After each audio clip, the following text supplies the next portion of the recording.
Baik, Assalamualaikum warahmatullahi wabarakatuh. Baiklah, perkenalkan saya Filza Merselia dari kelas 2B D3 Akuntansi, NIM 2101072033. Baiklah, di video kali ini saya akan membahas materi yaitu mengenai operasional kartu bank, payment point, dan bank garansi. Nah, pokok pembahasannya yang pertama yaitu mengenai kartu bank, yang kedua yaitu mengenai payment point, dan yang ketiga yaitu mengenai bank garansi. Nah, di mana yang poin pertama yaitu mengenai kartu bank. Nah, kartu bank ini adalah kartu transaksi yang memberikan kemampuan kepada nasabah bank untuk membayar barang dan jasa pada pedagang eceran dan memperoleh uang tunai dari kasir bank atau ATM. Nah, tujuan dan fungsi dari kartu bank adalah yang pertama, yaitu sebagai pengganti pembayaran dengan uang tunai. Yang kedua, yaitu mempermudahkan pembayaran. Nah, kartu bank dapat berupa kartu kredit dan juga kartu kredit. Nah, di sini saya akan menjelaskan yaitu mengenai jenis-jenis kartu bank. Nah, yang pertama yaitu kartu kredit. Nah, alat pembayaran menggunakan kartu yang dapat digunakan untuk melakukan pembayaran atas kewajiban, di mana kewajiban pembayaran pemegang kartu dipenuhi terlebih dahulu oleh akuarir atau penerbit, dan pemegang kartu berkewajiban untuk melakukan pembayaran pada waktu yang disepakati. Nah, kartu berdasarkan limitnya, yang pertama ada 5 poin. Yang pertama yaitu kartu kredit silver. Nah, kartu kredit silver ini adalah memiliki kartu kredit yang paling rendah, di mana sekitar 4 juta hingga 7 juta. Umumnya dapat diajukan oleh nasabah dengan penghasilan minimal 3 juta per bulan. Nah, selanjutnya yaitu yang kedua yaitu kartu kredit gold. Nah, kartu kredit gold ini memiliki limit kartu kredit sekitar 10 juta hingga 40 juta. Umumnya dapat diajukan oleh nasabah dengan penghasilan sekitar 5 juta hingga 10 juta per bulan. Nah, poin ketiga itu mengenai kartu kredit platinum. Nah, memiliki limit kartu kredit sekitar 40 juta hingga 1 miliar hingga 100 juta, umumnya dapat diajukan oleh nasabah dengan penghasilan nominal 108 penghasilan minimal 180 juta per bulan. Nah, yang keempat itu mengenai kartu kredit titanium. Nah, kartu kredit titanium ini adalah di atas tingkatan platinum. Masih ada kartu kredit dengan jenis titanium. Kartu kredit titanium sangat terbatas kepemilikannya. Tak semua orang bisa mendapatkan kartu ini, karena hanya yang diundang secara langsung oleh bank yang akan mendapatkan kartu kredit titanium tersebut. Nah, yang kelima yaitu mengenai kartu kredit spesial, di mana ada beberapa lagi jenis kartu kredit yang termasuk spesial, seperti kartu kredit ini tidak tersedia secara general. Misalnya, kartu kredit dengan brand Visa yang mengeluarkan kartu kredit yang Visa Signature dan Visa Infinite. Nah, kartu kredit Visa Signature dan Visa Infinite tidak diperuntukkan sebagai kalangan yang biasa-biasa saja. Kedua kartu kredit jenis ini diperuntukkan bagi mereka yang pengusaha besar dengan aset miliaran, pengeceran terkenal, dan sebagainya. Nah, yang poin kedua yaitu mengenai kartu debit. Nah, kartu debit yaitu alat pembayaran dengan menggunakan kartu yang dapat digunakan untuk melakukan pembayaran atas kewajiban, di mana kewajiban pemegang kartu dipenuhi seketika dengan mengurangi secara langsung simpanan pemegang kartu bank. Nah, Selanjutnya yaitu mekanisme penggunaan kartu debit dan kredit. Nah, mekanisme penggunaan kartu debit dan kredit ini yang pertama yaitu kartu debit, yaitu menarik uang langsung dari tabungan saat transaksi dilakukan. Sedangkan kartu kredit itu mengumpulkan total transaksi dan menagihnya pada akhir bulan. Nah, itu menggunakan PIN. Nah, PIN pertama itu kita kartu debit yang ada, serahkan ke kasir akan diproses dengan cara menggesekkan kartu ke mesin edisi. Nah, yang kedua, setelah digesek, kasir akan meminta pengguna untuk mengisi PIN pada mesin edisi. Nah, yang ketiga, apabila PIN pengguna benar, akan terjadi proses online untuk verifikasi data dan kecukupan saldo pemegang kartu yang ada pada database servers penerbit kartu. Nah, poin keempat itu, setelah proses verifikasi selesai, mesin edisi akan mengeluarkan bukti transaksi yang akan ditandatangani oleh pemegang kartu yang memiliki transaksi tersebut. Nah, yang kelima itu transaksi selesai. Nah, perbedaan kartu debit dan kartu kredit. Nah, berdasarkan biaya administrasinya. Yang pertama, kartu debit dikenakan biaya administrasi bulanan. Sedangkan yang kedua yaitu pada kredit dikenakan biaya administrasi tahunan secara cicilan. Nah, yang kedua itu berdasarkan fungsi. Nah, berdasarkan fungsi, poin pertama itu kredit dapat mempermudah pembayaran yang dipotong langsung pada saldo tabungan. Yang poin kedua itu kartu kredit, fasilitas pembayarannya dengan membayar cicilan di belakang. Nah, poin yang selanjutnya itu berdasarkan limit penggunaannya. Yaitu poin pertama, kartu debit limitnya jika saldo pada tabungan masih ada, sedangkan yang kedua, kartu kredit tergantung pada besaran waktu pembayaran. Nah, berdasarkan kartu fisik, poin pertama itu debit mempunyai nomor 1, 2, sesuai dengan bank yang menerbitkannya. Yang kedua yaitu kredit mempunyai nomor kepala 4 untuk visa dan 5 untuk master.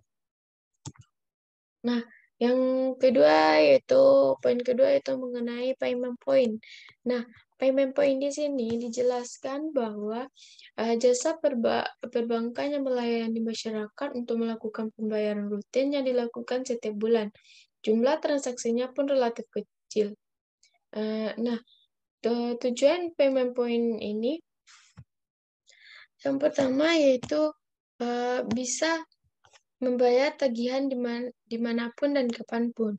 Nah, yang kedua yaitu mempermudah pembayaran tagihan penyedia jasa. Nah, yang ketiga yaitu membantu perekonomian masyarakat. Nah, umumnya payment point ini juga yaitu sebagai rekening yang memegang pembayaran dari masyarakat untuk keuntungan pihak tertentu. Umumnya perusahaan publik yang menggunakan jasa bank yang diartikan sebagai rekening bersyarat, sifatnya tidak mengikat bank untuk melakukan kewajiban kepada individu atau lembaga tertentu yang memberikan amanat rekening titipan biasanya dimanfaatkan untuk membayar tagihan-tagihan yang jumlahnya tidak terlalu besar. Nah, contoh tagihannya seperti tagihan rekening listrik PLN, yang kedua yaitu uang kuliah dari suatu universitas, dan yang ketiga yaitu tagihan rekening telepon dari Telkom, yang keempat yaitu tagihan rekening air PDAM, yang kelima yaitu pembayaran pajak, dan yang keenam yaitu setoran ONH. Nah, selanjutnya itu mengenai jenis-jenis payment point. Nah, jenis-jenis payment point ini dibagi menjadi dua, yaitu payment point konvensional atau sistem online payment point atau SOPP. Yang kedua yaitu payment point online bank atau PPOB. Nah, pada sistem online payment point SSOP ini adalah dapat diartikan bahwa salah satu mekanisme mode pembayaran tagihan dengan cara konvensional, di mana cara proses perlimpahan dana pembayaran ke rekening receiver PLN dilakukan dengan cara melakukan penyetoran dana melakukan bank secara cash atau tunai, cash tunai. Nah, itu ada menjadi dua bagian, SOP ini menjadi dua bagian. Pertama itu pengelolaan data secara batch, yang kedua itu pengelolaan data mode online. Nah, pengelolaan data secara batch yaitu adalah sistem pengelolaan data transaksi dengan cara seperti mengumpulkan terlebih dahulu semua transaksi yang ada, dan kemudian pada waktu yang telah ditentukan data transaksi sebelumnya dan sekaligus akan diproses, biasanya dengan merevisi data file master. Nah, yang kedua yaitu pengelolaan data mode online.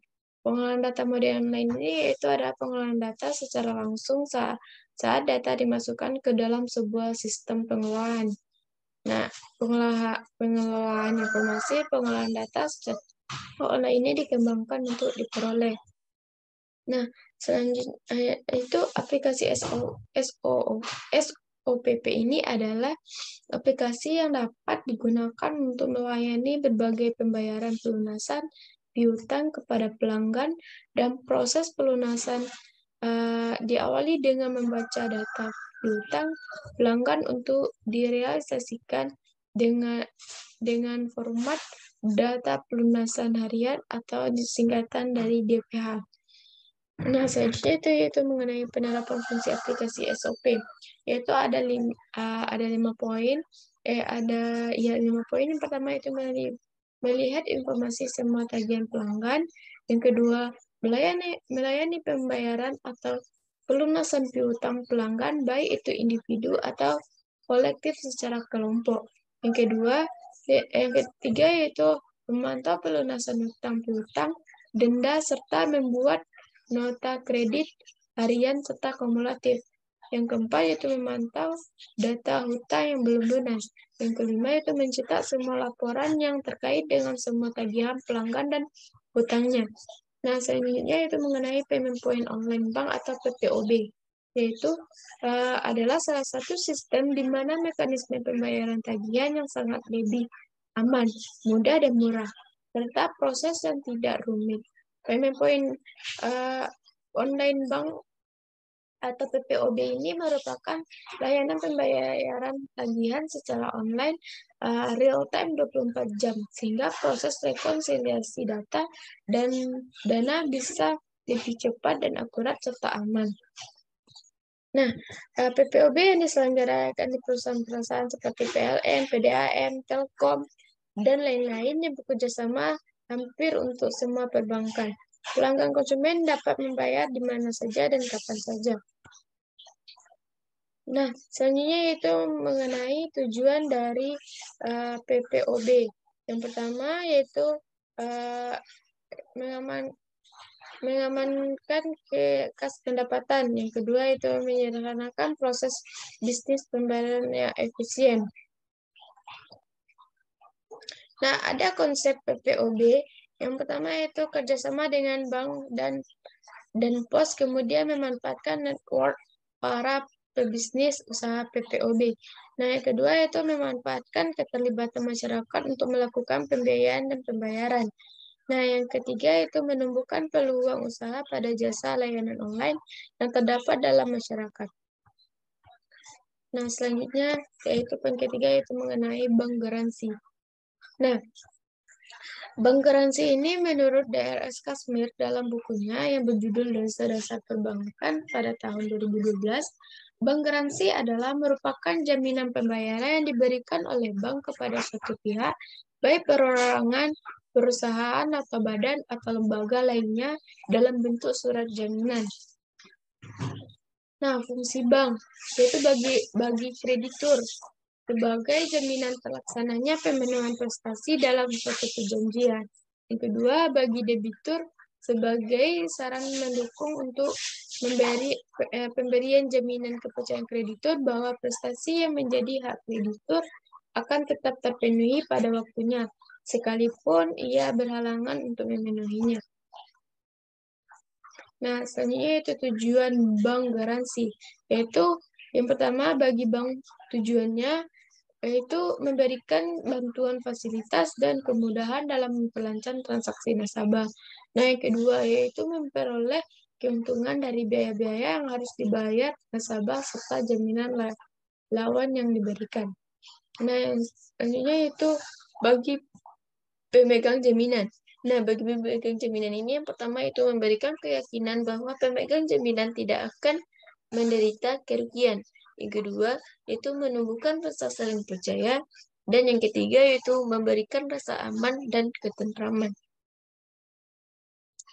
Baiklah, mungkin sekian yang bisa saya jelaskan mengenai materi kartu kredit, payment point, dan bank garansi. Kalau ada kata dan salah saya mohon maaf. Wabillahi taufiq wal hidayah.